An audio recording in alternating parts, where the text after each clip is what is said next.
UPSC Mains 2026 is now less than 60 days and आपके जो कुछ सवाल मुझसे लगातार मेरे इनबॉक्स में आ रहे हैं आप सभी के, उनको मैं आंसर करना चाहता हूं।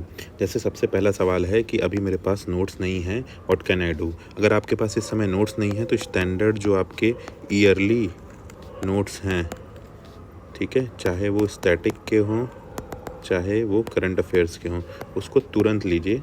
कंप्लीट कवरेज आप नोट्स का कीजिए, ठीक है। इसमें आप प्रहार ले सकते हैं ओनली IAS की, या विजन की वैल्यू एडेड मटेरियल ले सकते हैं, ठीक है।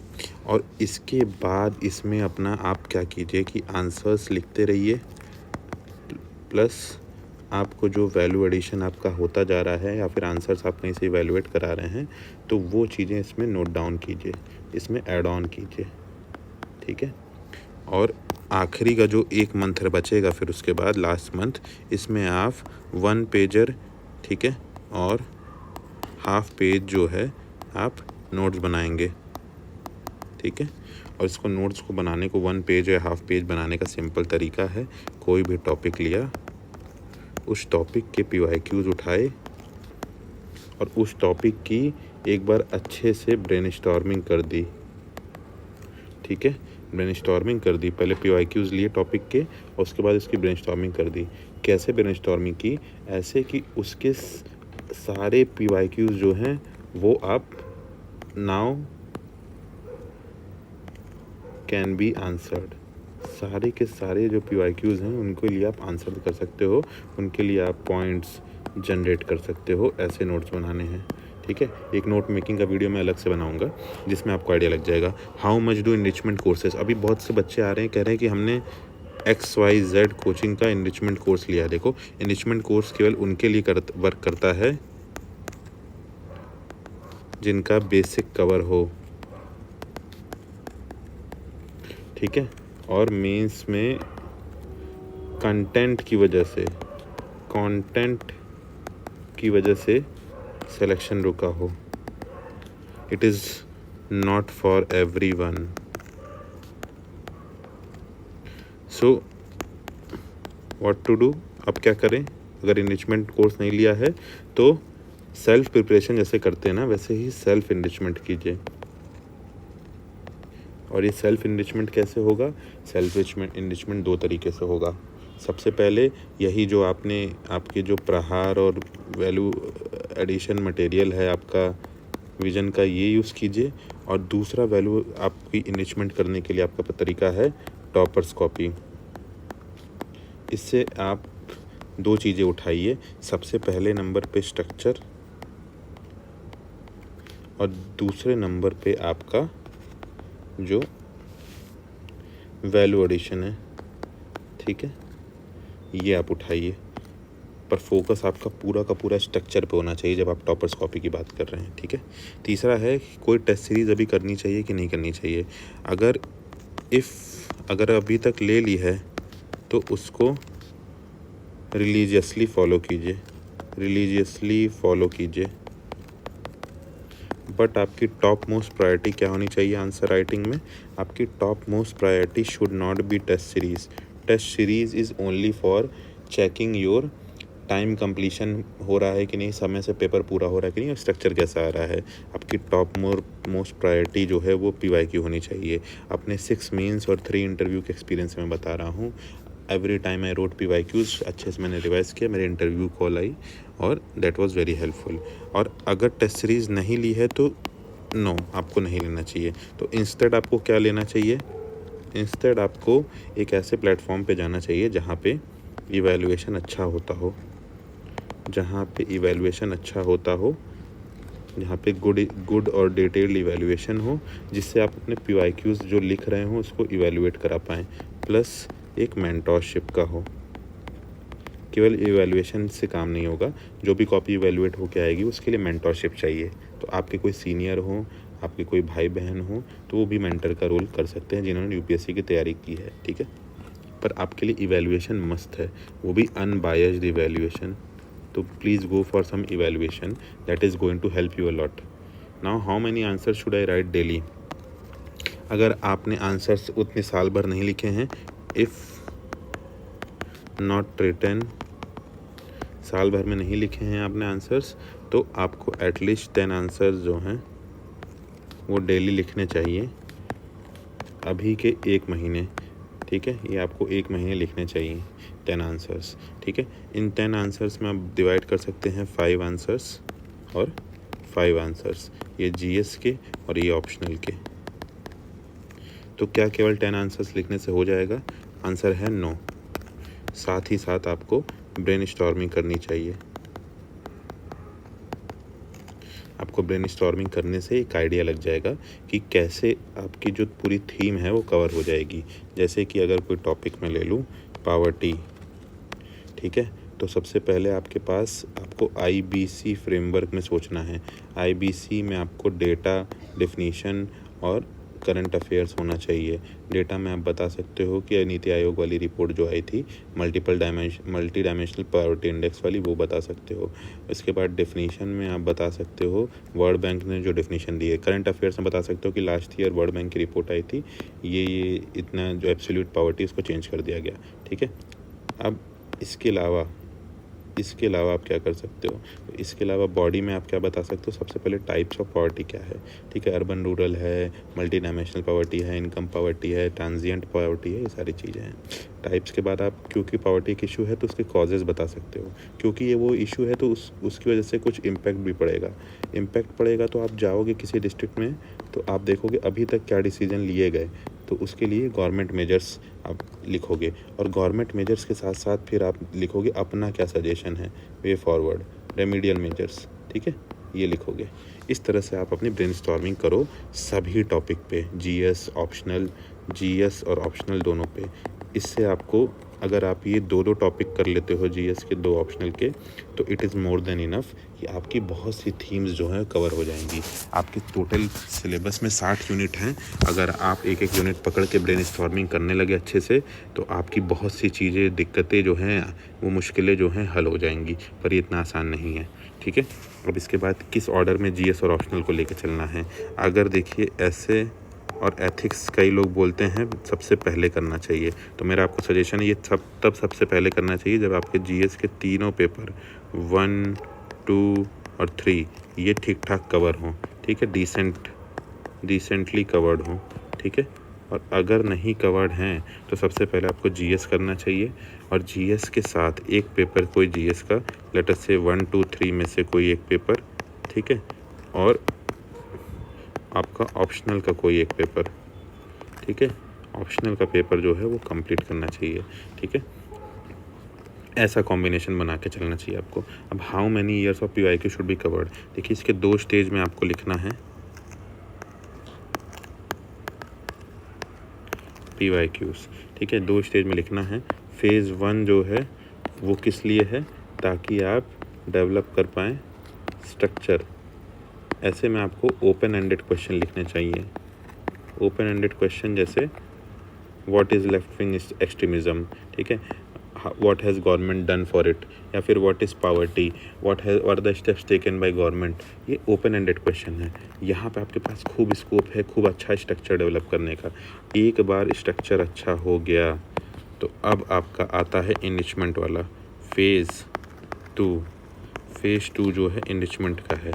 यहाँ पे अब क्या है, अब आप अपनी आर्ट ऑफ आंसर राइटिंग में काम करोगे, इंट्रो को कंसाइज करोगे, बॉडी में जो पॉइंट्स हैं उनकी नंबर इंक्रीज करोगे और उनको प्रायोरिटाइज करोगे,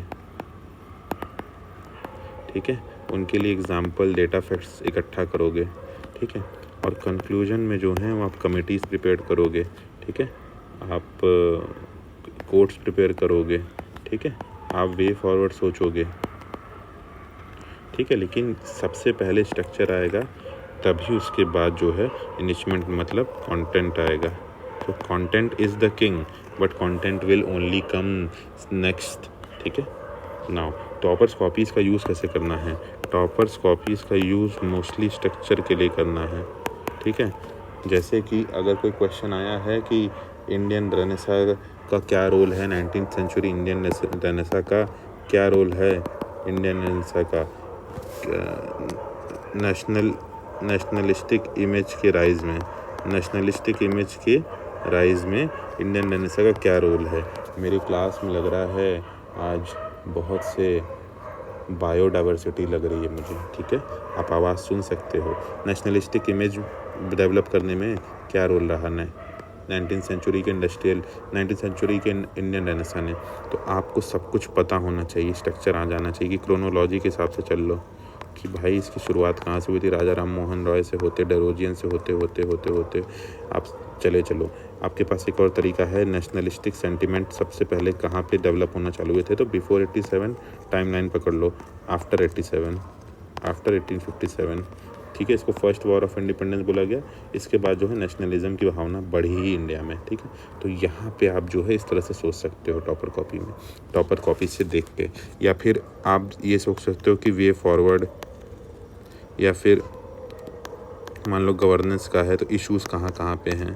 तो पॉलिसी में इशू होता है, ठीक है, स्कीम्स में इशू होता है, ठीक है, इंस्टीट्यूशन में इशू होता है, लॉ में इशू होता है, ब्यूरोक्रेसी में इशू होता है, ठीक है,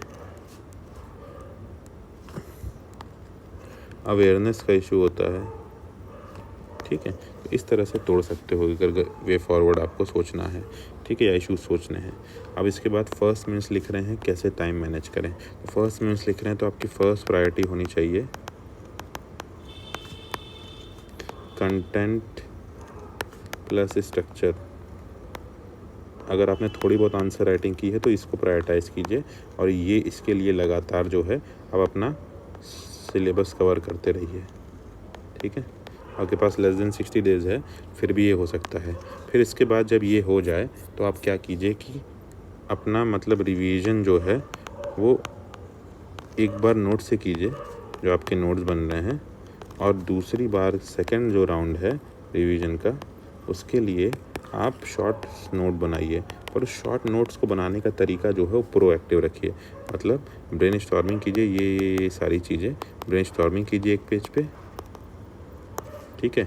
और उसमें जो चीज़ें मिसिंग लग रही हैं उसको बाद में चैट जीपीटी या फिर अपने नोट से ऐड ऑन कर लीजिए, ठीक है। बट ये जो है हाफ पेजर या फिर 1 पेज के नोट्स होने चाहिए, ठीक है। तो ये रिवीजन के थ्रू नोट्स जो बना रहे हैं आप, short notes, it's a very good hack, ठीक है। ये बहुत पैसा वसूल तरीका है। अब इसके बाद how can I improve score in mains. अगर आप कई बार स्कोर मतलब मेंस दे चुके हैं, एक बार भी दे चुके हैं, और आपका स्कोर नियरली 650 मार्क्स है, तो आपको निश्चित रूप से 100+ मार्क्स की ज़रूरत है, ठीक है। और ऐसे में अपना मार्क्स अगर आपको इम्प्रूव करना है तो आपको 2 चीज़ें करनी है। फर्स्ट, अपनी जो वीक पोर्शंस हैं उसको कवर कीजिए, ठीक है। पहली चीज़, जैसे GS4 वीक है, ऐसे वीक है, उसको कवर कीजिए। और दूसरे नंबर पे आपका जो काम है बहुत सिंपल है, वो ये है कि आप स्ट्रक्चरिंग करते जाइए, ठीक है। आर्ट का यूज़ करते जाइए, प्रेजेंटेशन पे काम करते जाइए, ठीक है। और इन सब के बीच भी आपको लग रहा है कि आपके मार्क्स इंप्रूव नहीं हो पाए हैं, तो आप कोशिश कीजिए कि आपका जो है वो PYQs लिखा हो और इवैल्यूएटेड हो, क्योंकि अगर अच्छी जगह से इवैल्यूएट कराओगे आप तो आपको अच्छा एक फीडबैक आएगा, और ऐसे फीडबैक के साथ आप बहुत अच्छे से इम्प्रूव कर सकते हो। मैंने देखा है लोगों को इंटरव्यू कॉल देते हुए, ठीक है, जिनके 550 आए थे, इस बार इंटरव्यू कॉल दिए और सेलेक्ट भी हुए 1-2 लोग, ठीक है। PYQ पहले लिख लिए, अब क्या करें। अगर PYQ पहले लिख लिए तो फिर से PYQ लिखना है, ठीक है। पर आपको अगर थोड़ा आलस आ रहा है तो इस समय आप कुछ अपने टेस्ट सीरीज़ लिख सकते हो, ठीक है। चाहो तो हाफ लेंथ टेस्ट लिख सकते हो, चाहो तो कुछ FLTs लिख सकते हो, but that is only for the sake of having new questions. आपको नए क्वेश्चन मिल जाए केवल इसलिए, ठीक है। अब ये हो जाएगा तो फाइनल टच में आप क्या कर सकते हो, एक रैपिड रिवीजन के तौर पे आप एक साथ 20 PYQs 20 PYQ का फुल लेंथ टेस्ट बना के उसको फटाफट आप अटेम्प्ट कर सकते हो, ठीक है। और उसको भी आप जो है इवैल्यूएट करा सकते हो, ठीक है। ये अच्छा तरीका होगा।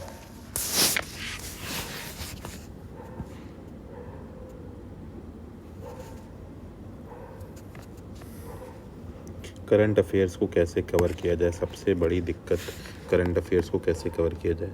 देखो, करंट अफेयर्स को कवर करने का एक सिंपल तरीका है, या तो आप बाकी जो करंट अफेयर्स की आती है कलेक्शन से मेंस 365 है, इसमें करंट अफेयर्स आता है विजन का, इसका वेट करो और इससे कवर करो। या तो आपके पास कोई वीडियो लेक्चर हो किसी भी इंस्टीट्यूट का, ठीक है, करंट अफेयर्स का, उसको कवर करो। या तो एक काम करो, जो भी सबसे इम्पॉर्टेंट थीम्स हैं जिसमें आपको लगता है करंट का इम्पोर्टेंस है, जैसे GS1 में थोड़ा ज्योग्राफी में है, ठीक है, GS2 में आपका कॉन्स्टिट्यूशन वाले चैप्टर में है, प्लस गवर्नेंस वाले में, इलेक्शंस वाले में, ठीक है, यहाँ पे है आपका GS3 पूरा का पूरा जो है वो इसमें बहुत सबसे ज़्यादा है, और GS4 में मतलब है पर उतना आप प्रोडक्ट नहीं कर सकते। तो करंट अफेयर्स का यूज़ कैसे करना है, पहले किसी स्टैंडर्ड सोर्स को फॉलो करना है, ठीक है, और उसके बाद उसको एक बार जब पढ़ लिया आपने तो आपको उसको इंटीग्रेट करना है। किस में इंटीग्रेट करना है, आपके आंसर्स में। और कैसे आंसर्स में इंटीग्रेट करोगे, जो भी अभी पढ़ रहे हो उसको दो तरीके से लिखो, या तो ब्रेन स्टॉर्मिंग में इंटीग्रेट कर लो, जब आप ब्रेन स्टॉर्म कर रहे हो वहाँ पे इंटीग्रेट कर लो, शॉर्ट नोट्स बना रहे हो, या तो आप दूसरी तरीके से इंटीग्रेट करना चाहते हो तो उसका यूज़ करना चालू करो कॉन्शियसली। जैसे इंट्रोडक्शन में अगर आप उससे पूछा गया राइट टू प्राइवेसी पे क्वेश्चन है, तो आप इंट्रोडक्शन में राइट टू प्राइवेसी जो है पुत्तस्वामी केस का बता सकते हो, बट आप जो है अगर चाहते हो कि आप करंट अफेयर्स का यूज़ करो राइट टू प्राइवेसी से, तो उसके बाद जो कोई केस आया है, ठीक है, वो उसकी बात कर सकते हो, ठीक है, पर्सनल डेटा रिलेटेड जो बिल है उसकी बात कर सकते हो, ठीक है। तो आपके पास बहुत ढेर सारे ऑप्शन हैं। आप में से कई लोग पूछ रहे थे मुझसे करंट अफेयर्स मेंस का, मैं आपसे बहुत खुल के कह रहा हूँ, मेंस में करंट अफेयर्स का रोल है पर उतना नहीं है जितना आप समझ रहे हैं। So it is a low hanging fruit, इसको आसानी से कवर किया जा सकता है, लेकिन ये डिफ़िकल्ट है इसको एडजस्ट करना अपने रिक्वायर्ड कंटेंट में, ठीक है। चलिए ठीक है, तब आज की वीडियो में इतना ही करते हैं। आपके मैंने 11 क्वेश्चंस को रिजॉल्व किया है। आपके कुछ और भी क्वेश्चंस हो तो you can ask it in the comment section. मिलते हैं नेक्स्ट वीडियो में। All the best, take care, life enjoy.